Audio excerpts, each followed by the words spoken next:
क्या आपको भी बदलते मौसम में कई सारी दिक्कतें जैसे सर्दी, खांसी, जुकाम और वायरल इन्फेक्शन हो जाते हैं? तो आज हम बात करेंगे कि बदलते मौसम में क्या खाना चाहिए और क्या नहीं खाना चाहिए। तो पहले बात करेंगे क्या क्या चीजें ऐसी हैं जो हमें बदलते मौसम में नहीं खानी चाहिए। तो फर्स्ट है कोल्ड ड्रिंक्स और सॉफ्ट ड्रिंक्स, फ्रिज में रखी हुई ज्यादा ठंडी चीजें या बर्फ का पानी, दही और खट्टी चीजें।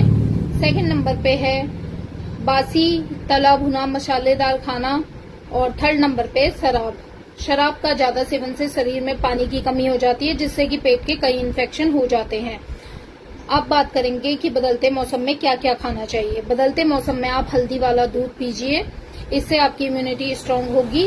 सुबह उठते ही नींबू पानी या गुनगुना पानी पीजिए, इससे बॉडी डिटॉक्स होगी। और विटामिन सी से युक्त फल खाइए, जैसे संतरा, सेब, पपीता। Thank you.